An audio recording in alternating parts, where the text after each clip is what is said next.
L'intérêt pour la Chine, c'est notamment de trouver de nouveaux débouchés pour ces entreprises et principalement ces entreprises d'État, surtout à un moment où la croissance chinoise ralentit et que certains secteurs font face à des surcapacités.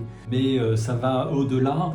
Pour la Chine, les routes de la soie sont aussi l'occasion de sécuriser ses approvisionnements, notamment en matières premières. Il y a un autre objectif qu'il faut avoir en tête, c'est que les routes de la soie, c'est véritablement un outil d'influence de la Chine à l'étranger. C'est un outil d'un nouvel ordre, un outil de promotion d'un nouvel ordre économique mondial. Et d'ailleurs, on voit bien que les routes de la soie restent la pierre angulaire de la politique étrangère chinoise. Cela reste au cœur de la stratégie chinoise de promotion de ses intérêts à l'étranger.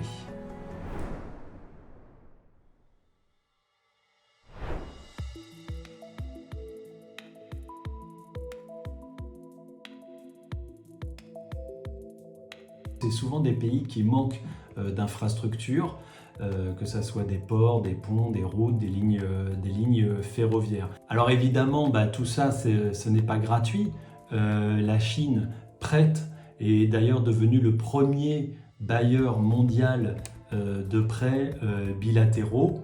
Et ce qu'on a observé ces dernières années, c'est que finalement, un nombre croissant de pays à faible revenu qui font partie de ces routes de la soie, ils ont eu du mal à rembourser les prêts associés à l'initiative. De nombreux analystes ont qualifié les routes de la soie finalement de diplomatie chinoise du piège de la dette, puisque la Chine aurait comme ça un effet de levier sur d'autres pays et pourrait même s'emparer finalement de leurs infrastructures ou de leurs ressources.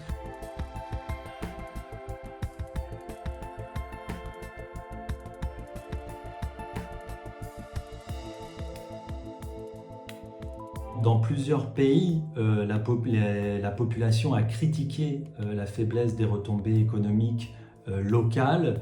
Il faut savoir que les projets chinois sont financés par la Chine, mais aussi bien souvent construits par des entreprises chinoises qui elles-mêmes font venir des employés chinois. Donc on a vu des critiques émerger parmi la population dans plusieurs pays, que ce soit au Cambodge, en Malaisie, au Pakistan, au Kazakhstan.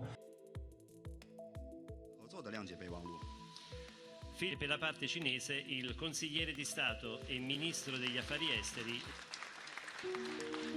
On a vu effectivement lors du dernier forum des routes de la soie qui s'est tenu mi-octobre à Pékin, un nombre bien moins important de chefs d'État et de gouvernement invités que lors des précédentes éditions de 2017 et 2019. Et ça traduit quand même un scepticisme plus croissant de la part de certains pays par rapport à ces routes de la soie.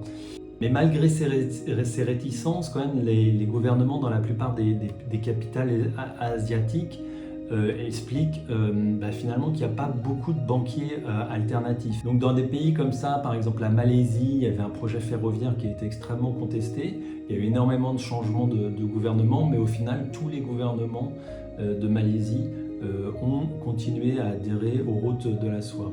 Lors du forum qui s'est tenu à Pékin, j'ai eu l'occasion de m'entretenir avec le ministre des Finances sénégalais et lui il m'expliquait à quel point c'était important pour lui d'avoir ce partenaire chinois et à quel point ils avaient besoin des investissements de la Chine.